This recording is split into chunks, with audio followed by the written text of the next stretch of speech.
let's lump Hall and Etienne in together. All right, let's do it. So, I mean, according to my model, Breece Hall is almost like a Matt Forte tier prospect. It just model really loved his production, really loved his athleticism. You draft a running back as high as you do. You make him the RB1 in the class. They tried to trade up for him in round 1. That typically implies you're a bell cow. And again, my model said it's a matter of when, not if. He's a bell cow. He should be a bell cow. He's really, really talented. The only problem with that is you look at the coaching staff, right? You look at Mike LaFleur, You look at his brother or his mentor, Kyle Shanahan, and they're just, ardent proponents of committee backfields. Michael Carter was also like at least a little better than I think anyone could have expected, particularly on the ground. And again, I think he should be a bell cow. And it's sort of the thing where like a lot of times with rookies, you're a committee for half of the season and then you break out and you're this bell cow and you have that league winning upside in the second half when it matters most. And Hall in particular has the softest playoff schedule of any running back. And so the upside's big.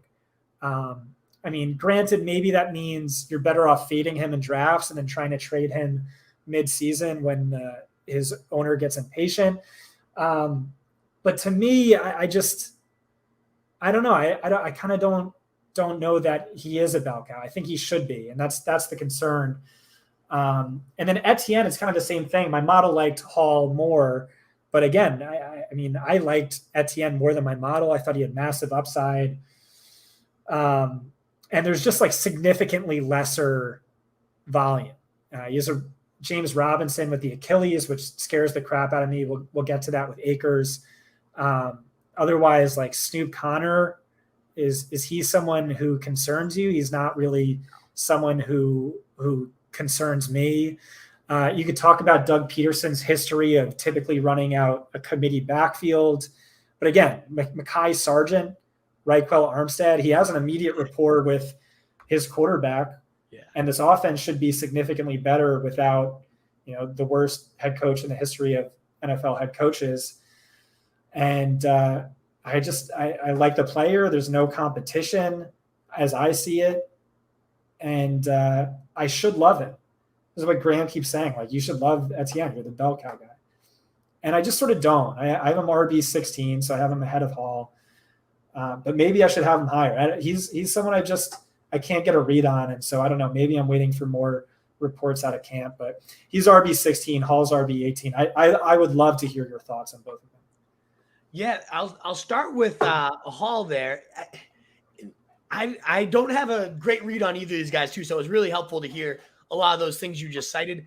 I guess I'm just not worried about Michael Carter at all. I don't think Michael Carter's that good. I don't think he was even that great of a pass catcher. I don't think his passing grades came out overly impressive. He only had a few games with more than 3 targets anyways, and he's already banged up, and he just doesn't worry me at all. I think Breece Hall was drafted to be a bell cow. I think he's going to be a bell cow. I like the LaFleur Shanahan zone scheme. Like, yes, those are committee-based backfields they've been kind of bred on, but when they have the right guy, they've typically ridden that guy. Even like Carlos Hyde, I think one year got like 260 touches. Maybe that was just a result of not having any guy other than him. But I also think that could be the situation with Breece Hall. They don't really have anyone else. I'm not worried about Carter. And he's just that good too. So to me, he's going to be a bell cow. A top 11.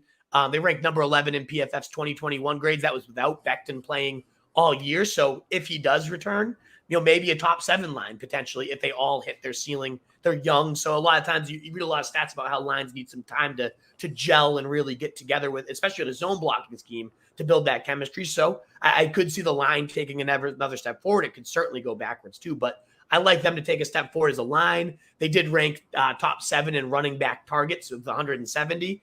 I could see it being a 280 with a running back, 280 touches, running back friendly scheme. As you said, a bell cow profile and one of the better prospects, certainly of this year, but the last couple of years, there's a 3-down skill set. And the fact that there's been a top 10 rookie running back in 9 of the last 10 years, top 6 and 4 of the last 5, top 15 and 10 straight.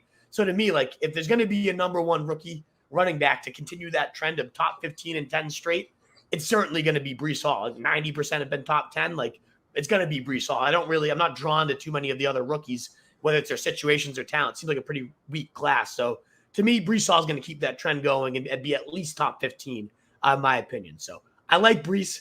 Etienne, it's similar to you. I don't know why I don't like him.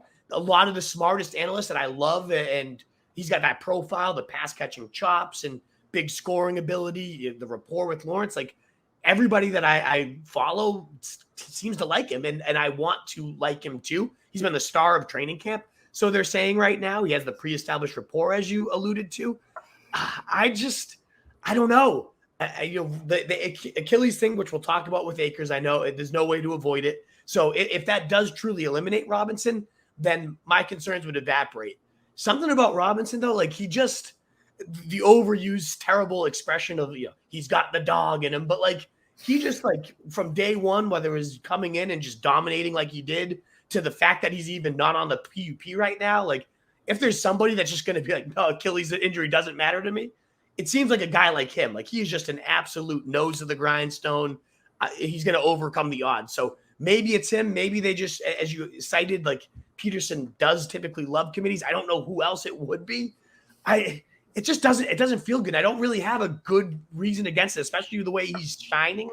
But it's just, I don't know. I don't really have a good thing against him other than the fact that I wouldn't be shocked if James Robinson is the type of guy that, if it's not early in the season, at least by midseason when points matter most, is back and being a nuisance and taking at least the scoring touches.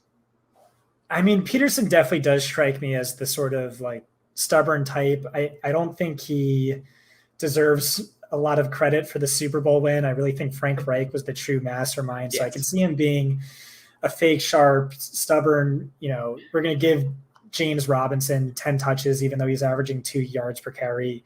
It's the script, right? He also has nothing tied to Etienne. He didn't draft him. So that always, makes me a little nervous. I worry that my subconscious mind knows something my conscious mind doesn't, but I also worry it's just like a cognitive bias where I drafted a lot of Etienne last year and now, it just hurts. So like I have that stuck in the back of my mind. So I don't really know.